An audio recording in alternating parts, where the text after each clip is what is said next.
देखिए, हरियाणा में जीत कांग्रेस के हाथ से आकर फिसल गई, क्योंकि एग्जिट पोल हो या रुझान, सब में कांग्रेस को बढ़त मिलती दिख रही थी।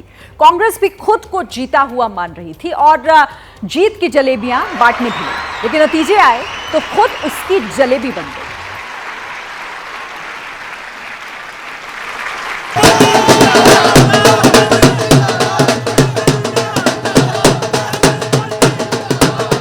कांग्रेस मुख्यालय में सुबह से ढोल नगाड़े बज रहे थे।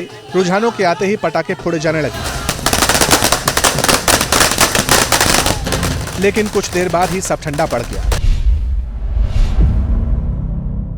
समर्थक सुस्त हो गए और सुबह तक जिस जीत के दावे किए जा रहे थे वो दावा ही रह गया। क्या हुआ, आप लोग जा रहे हो क्या? अभी जा रहे हैं। क्यों अभी नहीं रुकना? वो सीटें आई नहीं है, हमारी पेमेंट कर दी उन्होंने। वो कह रहे आप जाओ, हम पिछली दफा बुलाएंगे आपको। अच्छा, कांग्रेस को मेजोरिटी मिल रही है, यहाँ पे डटे रहो, मेजोरिटी आ रही है। आप विश्वास कीजिए, सरकार तो कांग्रेस ही बनाएगी। ये राउंड्स चल रहे हैं। अब सवाल यह है कि जब सब तरफ कांग्रेस की जीत का शोर था तो फिर नतीजे उलट कैसे आए? वैसे तो हार जीत के अपने कई छोटे छोटे कारण होते हैं, लेकिन एबीपी न्यूज ने जब इस रिजल्ट का विश्लेषण किया तो पाया कि 5 ऐसे कारण रहे जिसने कांग्रेस को जीतते जीतते हरा दिया। पहले वो कारण देखते हैं। भूपेंद्र सिंह हुड्डा पर सबसे ज्यादा भरोसा भारी पड़ा। जाट बनाम गैर जाट ने कांग्रेस का खेल खराब कर दिया। आपसी लड़ाई ने जीती हुई बाजी को हार में तब्दील कर दिया। अग्निवीर किसान पहलवान पर फोकस किया जो फेल हो गया।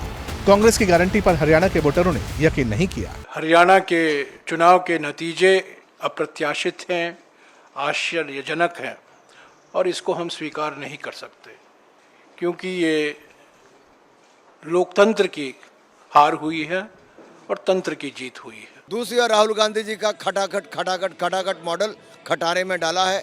जनता ने नहीं स्वीकारा है और न बटे न कटे, एकजुट होकर खड़े। सबसे पहले इस तस्वीर को देखिए। पॉलिटिकल कॉरिडोर में चर्चा है कि इसी तस्वीर में कांग्रेस की हार की पूरी कहानी छिपी हुई है। 26 सितंबर को राहुल गांधी की पहली रैली थी।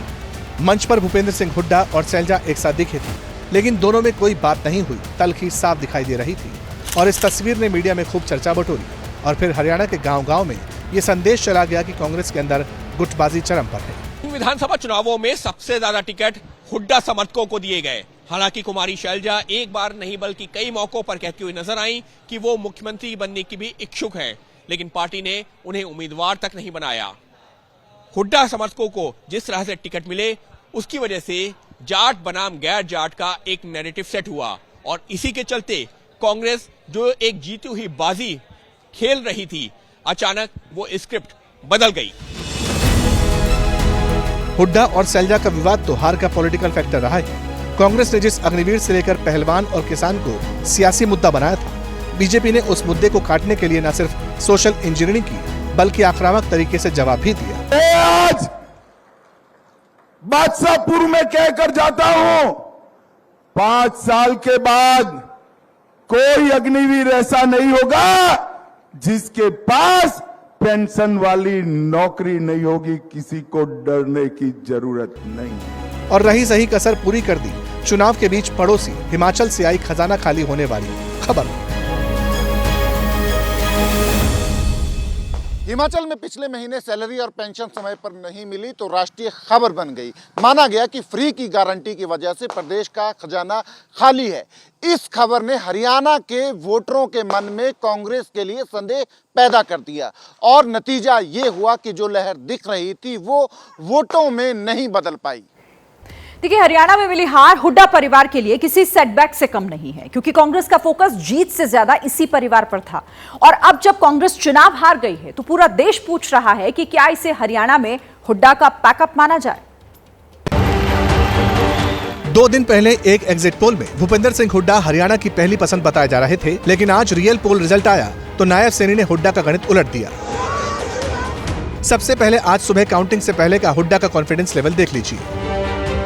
मैं ना तो टायर्ड हूं और ना ही रिटायर्ड हुआ हूं। चुनाव एक खेल है, आखिरी गोल हम मारेंगे। लेकिन दोपहर होते होते बीजेपी का ग्राफ और ऊपर उठा तो हुड्डा कुछ डगमगाए।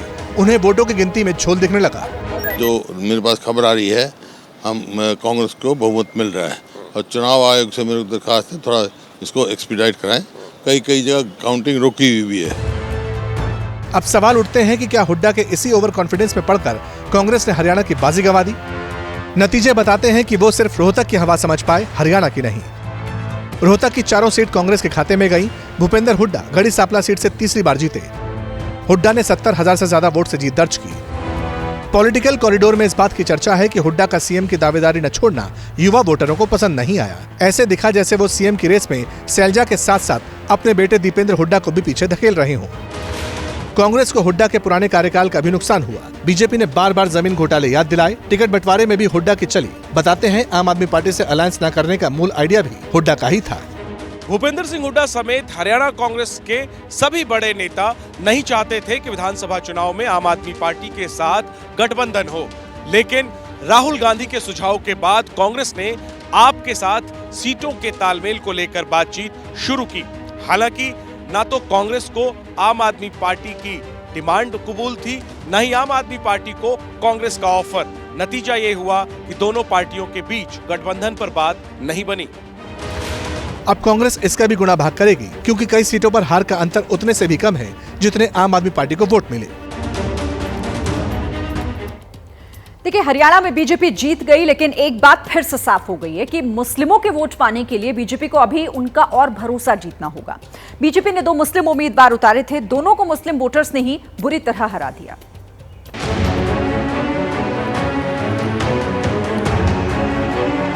हरियाणा का नूह जिला, जो कुछ समय से सांप्रदायिकता की प्रयोगशाला बन रहा था, हिंसा की वजह से लगातार सुर्खियों में था।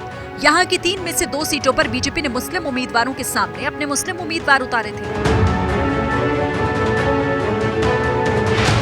लेकिन नूह के वोटर्स ने नाम नहीं देखा। उन्होंने सिर्फ भगवा दुपट्टा और कमल का फूल देखा।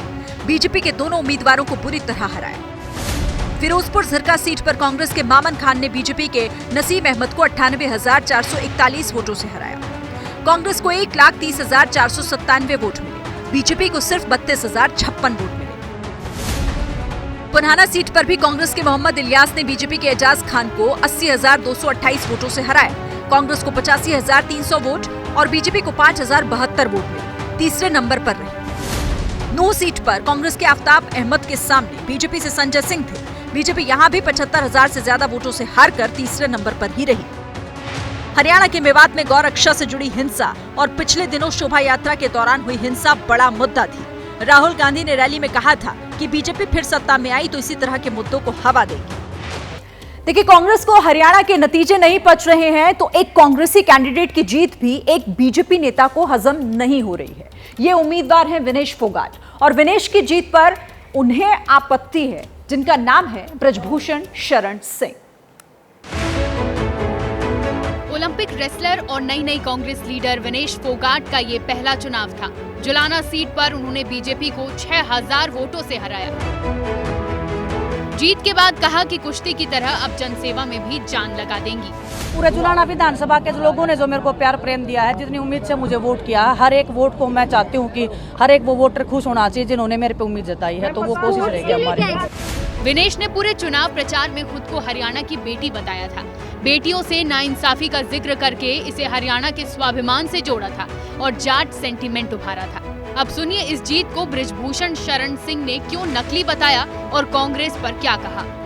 इसमें जो पहलवान, कथित पहलवान है, ये हरियाणा के लिए नायक नहीं है, ये खलनायक है। ये लड़ाई जो हम लड़ रहे थे, उन्हीं हरियाणा के बच्चों की हम लड़ाई लड़ रहे थे, जिसको लेकर के इन्होंने एक झूठा नैरेटिव सेट किया, आंदोलन चलाया। हुड्डा साहब तो डूब गए, प्रियंका जी तो डूब गई, राहुल बाबा का क्या होगा। कांग्रेस ने जब विनेश को टिकट दिया था, ब्रजभूषण ने तब भी कहा था कि इससे साफ हो गया है कि पहलवानों का आंदोलन झूठ पर टिका था और आंदोलन प्रायोजित था। जैसे ही घड़ी का काटा दोपहर 2:30 पे आए, बबीता जी का दिल सास बहू साजिश के लिए मचल जाए। और ये है इनकी बहू, पूरे दिन ऑफिस की टेंशन हो जाए गॉन जब ये करें अपना फेवरेट शो फ्री टाइम पे ऑन। इनकी तरह आप भी देखें अपना फेवरेट शो अपने टाइम पर और डाउनलोड कीजिए एबीपी लाइव ऐप अपने स्मार्ट टीवी पर।